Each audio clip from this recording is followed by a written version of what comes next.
año 1995. Penitenciaría Central Dr. João Chaves, Natal, noreste de Brasil. Es día de visitas. Las familias ya se fueron. Los guardias comienzan el procedimiento de rutina. Encierro y conteo. Celda por celda.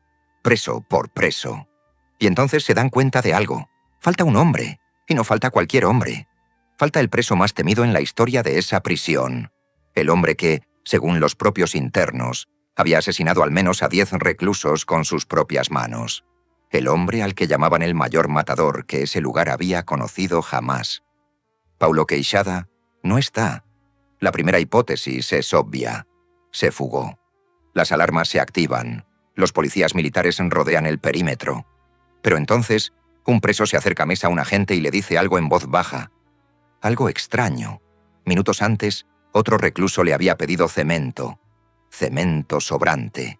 Dentro de una prisión. Los agentes van directo a una celda específica. La celda de Vladimir Alex Méndez de Oliveira, alias Demir, el mejor amigo de Paulo Queixada, el hombre con el que había sellado, años atrás, un pacto de sangre, un juramento de lealtad hasta la muerte.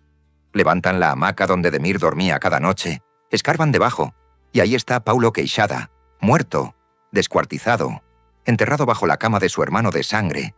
Cuando lo interrogan, Demir no lo niega, no llora, no se justifica con desesperación. Mira a los periodistas con la misma frialdad de siempre y pronuncia una frase que resume toda esta historia. No sentí una verdadera amistad.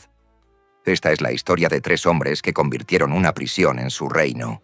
3 asesinos que, según los relatos de la época, bebían la sangre de sus víctimas, arrancaban ojos y jugaban fútbol con cabezas humanas. 3 amigos tan unidos que la prensa los bautizó, con el sarcasmo más oscuro posible, como el trío Ternura. Un pacto sellado con sangre y roto exactamente de la misma manera. Para entender al trío Ternura, primero hay que entender el lugar que los unió. Porque esta no es solamente la historia de 3 criminales, es la historia de una prisión que el propio Estado construyó como una promesa de orden y modernidad, y que terminó convertida en algo que los presos, los guardias y la prensa llamaban, sin exagerar, el caldero del diablo. La Penitenciaría Central, Dr. João Chaves, comenzó a construirse en 1953, durante el gobierno de Silvio Pedroza, en el estado de Río Grande do Norte, en el noreste brasileño. Pero el dinero se acabó. Las obras se detuvieron durante más de una década. El edificio quedó ahí, a medio terminar, como un esqueleto de concreto en el barrio de Igapó, en la zona norte de Natal. Igapó no era cualquier barrio. Los propios habitantes de Natal lo llamaban el otro lado del río. Y no lo decían solamente por la geografía. Lo decían por todo lo que esa frase implicaba. Distancia física, distancia social, distancia simbólica del centro urbano. Era el lugar donde la ciudad ponía lo que no quería ver. La penitenciaría finalmente se inauguró el 28 de abril de 1968, durante el gobierno de Monseñor Walfredo Gurgel. Y aquí viene la parte que, vista desde hoy, suena casi como una broma cruel. Los periódicos oficiales la llamaron un sueño hecho realidad. El discurso del gobierno prometía rehabilitación, orden, progreso. Según los propios administradores públicos, era una institución modelo para el sistema penitenciario del Estado. La prueba de que el noreste de Brasil también podía ser moderno. La realidad tardó muy pocos años en destrozar esa narrativa. Ya en los años 70, la penitenciaría albergaba presos políticos que se oponían a la dictadura militar brasileña. Entre ellos, Mauricio Anísio de Araújo, que en 1979 realizó una huelga de hambre dentro de esos muros. La estructura que debía ser un modelo empezó a mostrar grietas, y no solamente en las paredes, grietas en la administración, en la seguridad, en el control interno. Para cuando llegaron los años 80, la situación ya era irreversible. Hay que entender el contexto. Brasil vivía el final del llamado milagro económico. Un periodo de crecimiento acelerado que enriqueció a unos pocos y profundizó la desigualdad para todos los demás. El éxodo rural llenó las periferias urbanas del noreste. En Natal, barrios como Cidade da Esperanza e Igapó crecieron sin infraestructura, sin empleos formales, sin políticas públicas. Miles de familias llegaban del campo buscando futuro y encontraban abandono. La delincuencia urbana, que antes se limitaba a robos menores y estafas, mutó. Se organizó, se volvió violenta, y la prisión de João Chaves reflejó ese colapso social como un espejo, sobrepoblada, sin recursos, sin control real. La prensa comenzó a bautizarla con nombres cada vez más siniestros: la Casa de los Horrores, el viejo caldero del diablo, y el apodo que terminaría definiéndola para siempre, popularizado por el periodista Ubiratán Camilo, la Universidad del Crimen. Porque eso era exactamente lo que ocurría ahí adentro. Un joven entraba por un robo menor y salía, si es que salía, graduado en violencia. El Estado había perdido la autoridad dentro de sus propios muros, y cuando el Estado se retira, alguien más ocupa ese vacío. En este ambiente de hacinamiento, violencia endémica y ausencia total de autoridad real, estaba a punto de comenzar lo que los propios presos y la crónica policial llamarían después la era de los matadores. Hay un testigo de todo esto, un hombre que vio nacer, reinar y morir a los protagonistas de esta historia. Se llama Manuel Luciano da Silva. Los presos lo conocían simplemente como Manu, y tiene un récord que nadie envidia. Es el hombre que más tiempo pasó dentro de la prisión de João Chaves. 29 años y 4 meses. Años después, cuando un periódico le preguntó por aquella época, Manu resumió todo en una frase: aquel tiempo fue el más turbulento de aquí. Nadie respetaba a nadie. Recuerden ese nombre, Manu, porque su voz va a regresar varias veces en esta historia.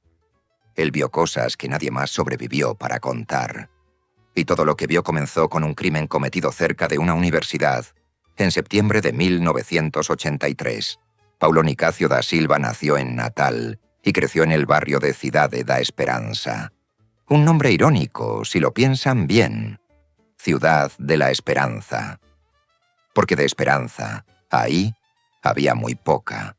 Su historia criminal comenzó a los 13 años, cuando fue detenido fumando marihuana. A los 19 ya acumulaba condenas por robos y asaltos y ya había pisado su primera prisión. Hasta ahí, una biografía tristemente común en las periferias del noreste brasileño de los años 70 y 80. Pero hay un episodio que el propio Queixada identificó como el punto de quiebre de su vida. Lo contó él mismo en una entrevista de agosto de 1984. Había conseguido un trabajo honesto, empacador en un supermercado. Después de meses trabajando, pidió lo que la ley le garantizaba: la formalización de su contrato, el registro en su cartilla laboral. Un derecho básico. Se lo negaron. Y aquí está el detalle que, según él, lo cambió todo. Una joven menor de edad, en el mismo establecimiento, sí recibió su documentación en regla. A él, no. Queixada se sintió humillado, despreciado. Abandonó el trabajo. Y según sus propias palabras, fue en ese momento cuando decidió, cito textualmente, volverse un vago. Ahora, seamos claros.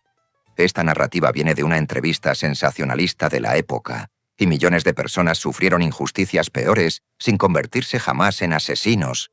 Pero el episodio ofrece un retrato fragmentado de las condiciones que alimentaban el crimen en las periferias de Natal. Un sistema que te cerraba la puerta legal, mientras la puerta ilegal estaba siempre abierta. Y Queixada la cruzó, sin mirar atrás. A comienzos de los años 80, ya era conocido en los barrios donde operaba como un criminal de sangre fría. Pero hay algo más. Algo que los vecinos del centro de Natal contaban en voz baja, y que anticipaba lo que vendría después. Antes del crimen que lo haría famoso, Queixada ya era señalado como el responsable de una serie de ataques contra mendigos que dormían en las aceras del centro de la ciudad. Las víctimas aparecían apuñaladas, muertas, sin motivo aparente. No les robaban nada, porque no tenían nada. Y los testigos de la época relataban un detalle escalofriante. Después de cada asesinato, Queixada hacía la señal de la cruz y sonreía. Guarden ese gesto en la memoria, la señal de la cruz, porque va a regresar, y de una forma mucho más perturbadora. En 1983, Queixada formaba parte de un grupo de 4 hombres que operaba en Cidade da Esperanza.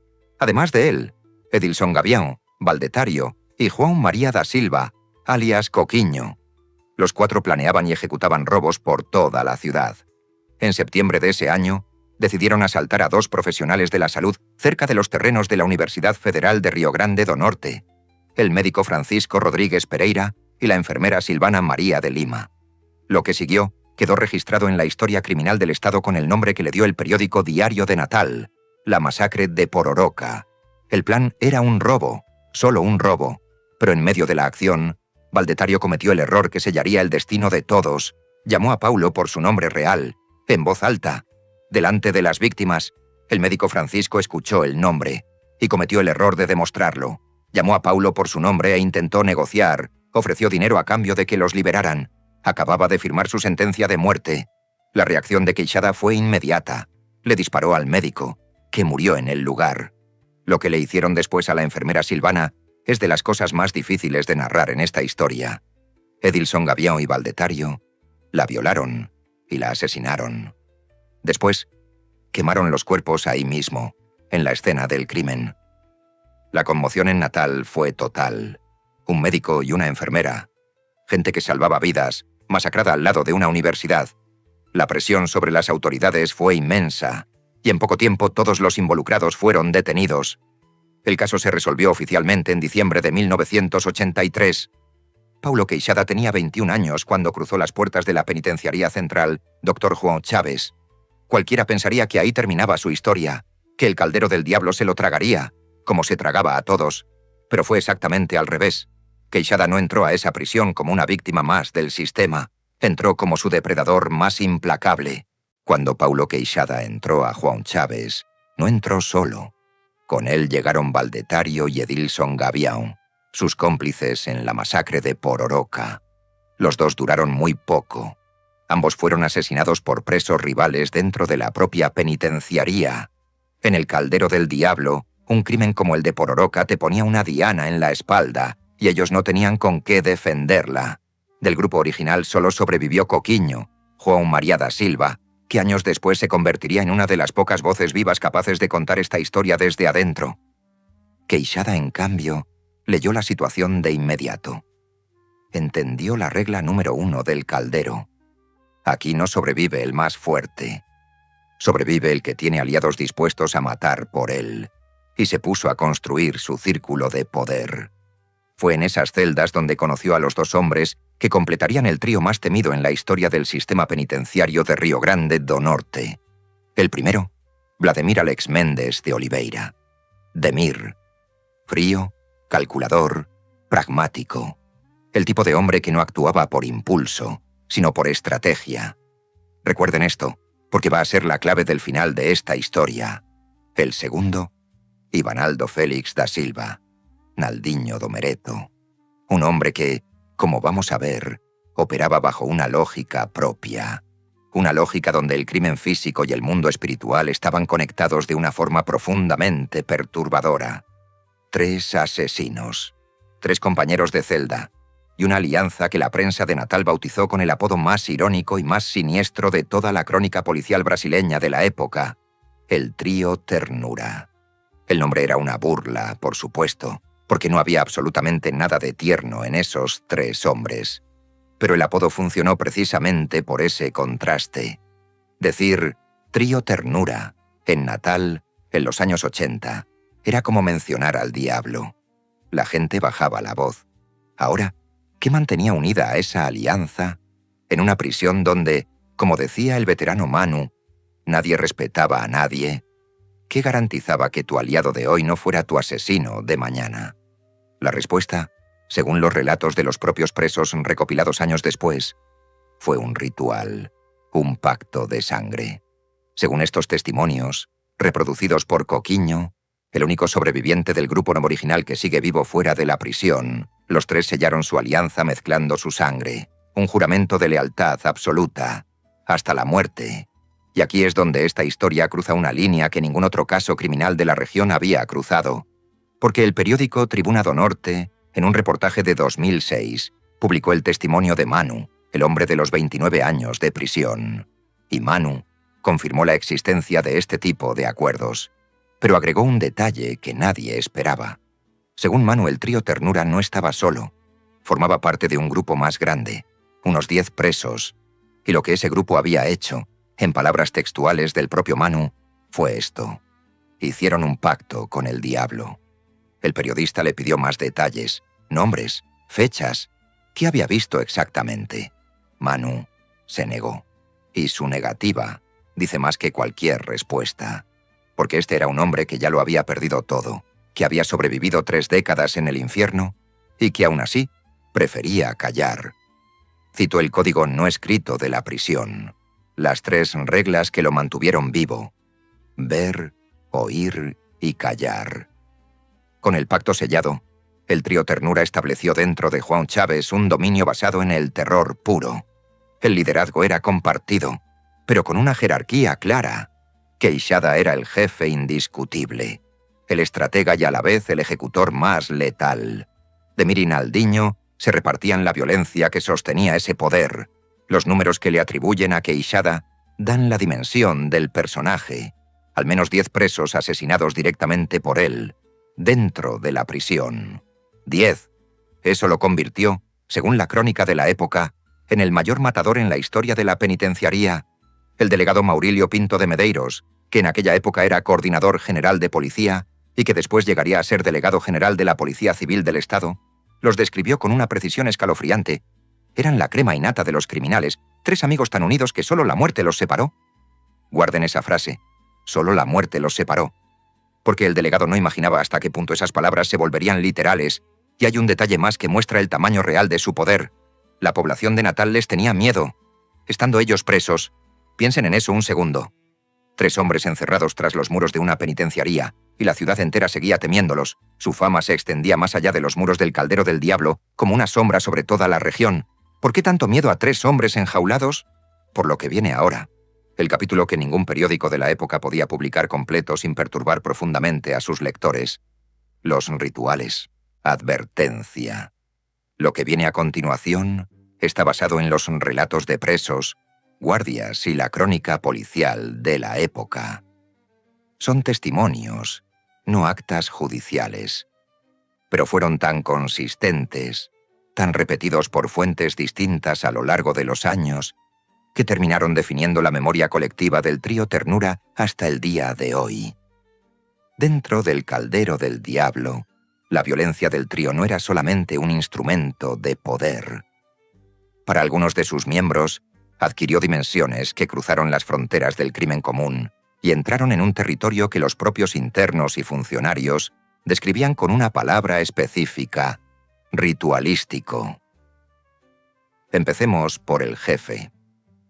Paulo Queixada desarrolló un hábito que, según los registros disponibles, no tiene paralelo documentado en ningún otro caso criminal del noreste brasileño de la época. Según los relatos que circulaban entre los presos, después de cada asesinato, Queixada recogía la sangre de su víctima en un vaso y se la bebía, completa. Y aquí está el detalle que los investigadores de casos criminales encuentran más inquietante. No era un acto de locura momentánea, no era un arrebato. Los testimonios lo describen como algo sistemático, deliberado, un comportamiento recurrente que se repetía, asesinato tras asesinato, como una ceremonia. ¿Recuerdan el gesto que les pedí guardar en la memoria? La señal de la cruz, la que Queixada hacía en las calles de Natal después de apuñalar mendigos antes de sonreír. Ese gesto lo acompañó dentro de la prisión. Sangre en el vaso vacío y la señal de la cruz. Piensen en la combinación. Un símbolo religioso, cristiano, de protección y de fe, fusionado con un ritual de sangre. Los estudiosos lo llamarían un sincretismo perturbador entre simbolismo religioso y violencia ritualística. Los presos del caldero lo llamaban de una forma más simple, la prueba de que Queixada ya no le tenía miedo ni a Dios ni al diablo. Pero si Queixada era perturbador, Naldiño Domereto operaba en una frecuencia completamente distinta. Naldiño tenía su propio método, su propia firma. Según los relatos que circulaban entre los internos, después de matar a sus víctimas, les arrancaba los ojos, y cuando alguien preguntaba por qué, la justificación que él mismo daba era directa, y es de las cosas más escalofriantes de toda esta historia. Lo hacía, decía, para que sus víctimas no pudieran reconocerlo en el infierno. Deténganse un segundo en esa frase, porque revela algo profundo sobre la mente de este hombre. Naldiño no dudaba de que existiera un infierno. No dudaba de que él iba a terminar ahí. Y no dudaba de que sus víctimas lo estarían esperando. Su único plan era llegar a la eternidad, de incógnito. Un asesino que creía en la vida después de la muerte y que tomaba precauciones espirituales, crimen físico y protección sobrenatural de la mano. Una lógica interna perfectamente coherente y perfectamente monstruosa. Y luego estaba lo que hacían juntos, el castigo colectivo, la ceremonia del poder absoluto, los presos que se convertían en enemigos del grupo, por traición, por deudas, por desobediencia, no simplemente morían, eran decapitados, y sus cabezas, según múltiples relatos de la época, eran usadas por los demás prisioneros como balones de fútbol, en el patio del Caldero del Diablo, a la vista de todos. Un partido de fútbol con la cabeza de un hombre que ayer respiraba, comía y dormía en la celda de al lado. ¿Por qué? ¿Qué sentido tenía semejante barbarie? Todo el sentido del mundo, si lo que buscas es poder absoluto. Porque ese partido cumplía dos funciones al mismo tiempo. Era un castigo ejemplar. Esto le pasa a quien traiciona al trío, y era una demostración de dominio total. Podemos hacer esto, aquí, a plena luz del día, y nadie, ni los guardias, ni el Estado, ni Dios, van a ir a hacer nada para impedirlo. El mensaje llegaba a cada rincón de la prisión, y se filtraba hacia afuera, hacia las calles de Natal, en las cartas de los presos, en los susurros de las visitas, en las crónicas policiales que la gente leía con el estómago revuelto. El Estado había construido esa penitenciaría como una promesa de orden y modernidad. Un sueño hecho realidad, decían los periódicos oficiales en 1968. 15 años después, dentro de esos mismos muros, 3 hombres bebían sangre, coleccionaban ojos y organizaban partidos de fútbol con cabezas humanas. El sueño se había convertido, literalmente, en el caldero del diablo. Pero todo imperio construido sobre el terror tiene un problema estructural, uno que ni Queixada, con toda su frialdad, supo anticipar. Cuando el miedo es el único pegamento. ¿Qué pasa cuando tus aliados empiezan a tenerte miedo a ti? El trío Ternura no cayó de un solo golpe. Se desmoronó desde adentro. Lentamente. De la misma forma en que había sido construido, con violencia. El primero en caer fue Ivanaldo Félix da Silva, Naldiño Domereto, el hombre que arrancaba ojos para no ser reconocido en el infierno. Año 1993, dentro de la propia penitenciaría de João Chaves, 3 presos rivales, conocidos por los apodos de Galegano, Sibá y Cara de Jaca, lo atacaron y lo asesinaron. Y el destino eligió el peor momento posible para ese crimen. Era día de visitas. La madre de Naldiño estaba presente. Una madre que había cruzado la ciudad para ver a su hijo y que terminó viéndolo morir. Los asesinos ni siquiera intentaron esconderse. Al contrario, hablaron con los periodistas, explicaron sus motivos, acusaban a Naldiño de ataques anteriores y como prueba mostraron las cicatrices, cortes en los brazos y en las manos que, según ellos, el propio Naldiño les había infligido. Y antes de que los guardias se los llevaran, dejaron un anuncio. Una amenaza pública, declarada frente a las cámaras. El siguiente en la lista era Demir. La muerte de Naldiño fue dos cosas al mismo tiempo. La señal de que el dominio del trío Ternura había llegado a su límite, y el anuncio de que un nuevo orden de poder se estaba formando dentro del caldero. La alianza que los tres habían sellado con sangre estaba empezando a disolverse. Con sangre. Demir sobrevivió a la amenaza de los asesinos de Naldiño. Se cuidó de ellos. Vigiló cada esquina, cada patio, cada sombra. Venía de adentro. Y así llegamos de vuelta al momento donde empezó este video. Año 1995. Día de visitas. Un preso que falta en el conteo. Un pedido extraño de cemento. Y un cuerpo descuartizado, enterrado bajo la hamaca de su mejor amigo. Paulo Queixada, el mayor matador en la historia del Caldero del Diablo, el hombre que una ciudad entera temía desde detrás de los muros, no murió en un motín. No murió en un enfrentamiento con la policía. No murió a manos de sus enemigos. Murió a manos del hombre con el que había mezclado su sangre. Ahora conocemos el contexto completo y podemos entender lo que pasó realmente en esa celda. Cuando lo interrogaron, Demir no negó nada. Dio una entrevista con la misma frialdad que la prensa ya le conocía. Y su justificación fue puro cálculo de supervivencia.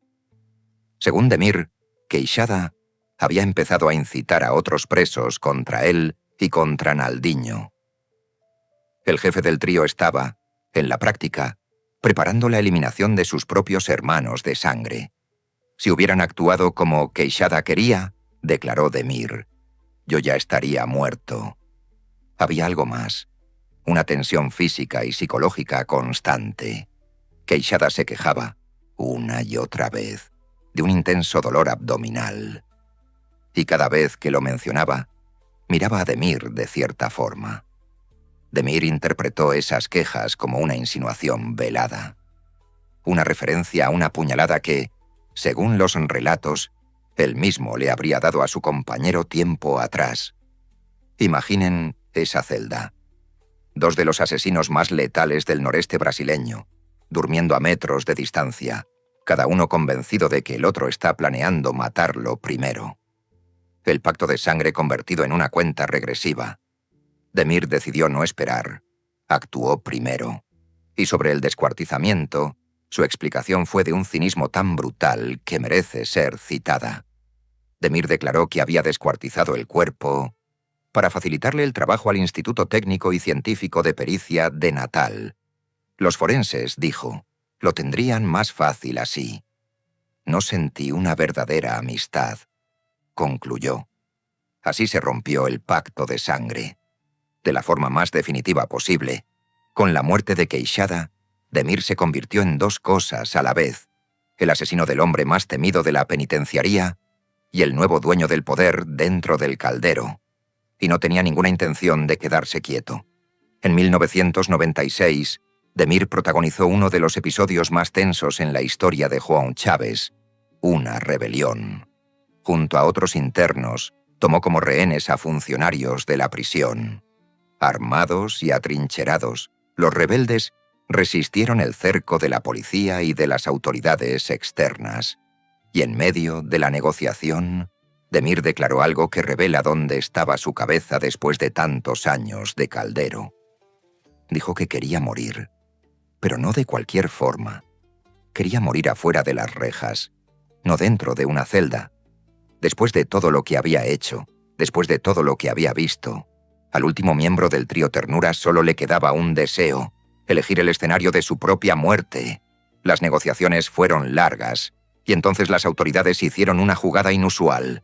Trajeron al único ser humano que todavía significaba algo para ese hombre. Trajeron a su madre. Fíjense en la simetría oscura de esta historia. Naldiño murió frente a su madre en un día de visitas. Y ahora la madre de Demir hablaba con su hijo a través de los muros y las rejas, mientras el aparato policial mantenía sus posiciones alrededor de la prisión, con los fusiles apuntando al caldero del diablo. Demir admitió tener miedo, no de morir, sino de las armas apuntadas hacia donde estaba su madre, y advirtió que si algo le pasaba a ella, él también actuaría. La presencia de esa mujer era, al mismo tiempo, su último lazo emocional con el mundo exterior. Y la pieza táctica que las autoridades necesitaban. Funcionó. Los rebeldes aceptaron los términos. Entregarían las armas y los rehenes a cambio de la garantía de no ser agredidos al volver a sus celdas. La rebelión terminó sin muertes inmediatas. Demir regresó a su celda. No consiguió salir, ni vivir afuera, ni morir afuera. Y la muerte que había buscado en el exterior vino a buscarlo adentro. Ese mismo año, 1996, Demir fue asesinado a puñaladas. Su verdugo era un interno nuevo, un hombre del que los demás presos solo conocían el apodo: Chocolate. No actuó solo. Tuvo la ayuda de 2 cómplices. El motivo documentado nunca quedó del todo claro, pero los relatos apuntan a algo muy simple. En el caldero del diablo, demasiada gente tenía cuentas pendientes con el último miembro del trío Ternura. Vladimir Alex Méndez de Oliveira murió dentro de los mismos muros donde había matado, donde había enterrado a su hermano de sangre bajo su propia hamaca. Naldiño, asesinado en 1993 frente a su madre. Queixada, asesinado en 1995 por su mejor amigo. Demir, asesinado en 1996 por un recién llegado. 3 amigos tan unidos que solo la muerte los separó. Había dicho el delegado Maurilio Pinto de Medeiros, la muerte los separó. Uno por uno. Y ninguno de los 3 llegó a ver el nuevo siglo. El trío Ternura formalmente había dejado de existir. No quedaba ni un solo miembro vivo. Pero esta historia todavía tiene un capítulo más. Porque faltaba un protagonista por caer. La prisión misma. El destino de la penitenciaría central Dr. Juan Chávez fue, a su manera, tan simbólico como la historia de los hombres que albergó. En 1998, 2 años después de la muerte de Demir, el Estado inauguró la penitenciaría estatal de Alcasuz, en la región metropolitana de Natal. El objetivo oficial: aliviar el hacinamiento crónico del caldero del diablo y establecer un nuevo estándar de gestión penitenciaria. ¿Les suena familiar ese discurso? Debería. Es exactamente el mismo que se usó en 1968, cuando inauguraron Juan Chávez. Orden, modernidad, una institución modelo. La historia, en el sistema penitenciario brasileño, tiene la costumbre de repetirse con nombres nuevos. Poco a poco, los internos del caldero fueron transferidos a las nuevas instalaciones. El viejo monstruo de concreto de Igapó se fue vaciando, celda por celda. En 2005, los informes solicitados por el Ministerio Público del Estado confirmaron lo que todos sabían. La estructura física de Juan Chávez había llegado a un punto de deterioro irreversible. La recomendación fue demolerla. El Estado decretó que ningún preso nuevo sería enviado al lugar y el último régimen cerrado de la penitenciaría llegó a su fin. Y así llegamos al 24 de marzo de 2006. Ese día, las máquinas derribaron los muros del caldero del diablo. Los muros que habían visto el pacto de sangre. Los muros que habían escuchado los partidos de fútbol del horror. Los muros bajo los cuales Queixada fue enterrado por su mejor amigo. Todo reducido a escombros en cuestión de horas. El último preso en salir fue un hombre de 27 años, llamado Chirleno da Silva Agostinho, condenado por homicidio y robo. Al cruzar la puerta por última vez, dejó una frase que funciona como epitafio de todo el lugar. Es un alivio salir de aquí. A nadie le importan los derechos de los presos. 38 años después del sueño hecho realidad, esa fue la despedida oficial del caldero del diablo. ¿Y qué hay hoy en ese terreno? Aquí viene el giro final de esta historia. En el espacio donde funcionó durante décadas la penitenciaría que albergó al trío Ternura, se construyó el complejo cultural de la zona norte de Natal, administrado en parte por la Universidad del Estado de Río Grande do Norte. Léanlo otra vez, despacio. El lugar donde decapitaban presos. Hoy alberga actividades culturales, el patio donde rodaban cabezas, Hoy es un espacio educativo. La Universidad del Crimen fue demolida. Y sobre sus escombros se levantó literalmente una universidad de verdad. Hay ironías que ningún guionista se atrevería a escribir. Esta la escribió la realidad. Los vecinos más jóvenes de Igapó pasan hoy frente al complejo cultural sin saber, en muchos casos, lo que existió ahí antes. Edificios nuevos, historias nuevas. La ciudad hizo lo que hacen todas las ciudades. Siguió adelante. Pero la memoria del caldero del diablo no desapareció con los muros. Sigue viva en las historias que los taxistas, los comerciantes y los vecinos más viejos de Natal les cuentan a los más jóvenes. En marzo de 2025, hace apenas un año, un taxista le contaba a un abogado, durante un viaje por la vieja carretera de Rediña, que él había conocido personalmente a Paulo Queixada, 40 años después de la masacre de Pororoca, 30 años después de aquel entierro bajo la hamaca. El nombre de Queixada todavía se pronuncia en Natal. Algunos nombres no se demuelen con los muros. Queda una última pregunta, la que probablemente ustedes también se están haciendo. ¿Cuánto de todo esto fue verdad? ¿La sangre en el vaso? ¿Los ojos arrancados? ¿El pacto con el diablo? Los hechos centrales están documentados. La masacre de Pororoca, los asesinatos dentro de la prisión, la muerte de Naldiño en 1993, el cuerpo de Queixada bajo la hamaca en 1995, la rebelión y la muerte de Demir en 1996, la demolición de 2006. Eso está en los archivos, en los periódicos, en los registros policiales. Los rituales, en cambio, viven en el territorio del testimonio, relatos de presos, crónicas de la época, voces que hablaban en susurros, y el único hombre que lo vio todo, el veterano Manu, el que sobrevivió 29 años y 4 meses dentro del caldero, el que confirmó el pacto y habló de aquel grupo que hizo un pacto con el diablo. Cuando le pidieron los detalles finales, los nombres, lo que realmente vio en esas celdas, eligió la única respuesta que tenía sentido para alguien que salió vivo de ese lugar. La respuesta que lo mantuvo respirando durante 3 décadas, mientras a su alrededor caían el jefe, los matadores y el propio edificio. Eso no me corresponde a mí. Al preso le corresponde ver, oír y callar. Y con ese silencio cerramos esta historia. Si este video te atrapó, la historia de las prisiones más violentas de América Latina apenas comienza. Suscríbete a Pioneros y Leyendas, porque hay capítulos de este continente que los libros de historia prefirieron no contar. Nos vemos en el próximo episodio.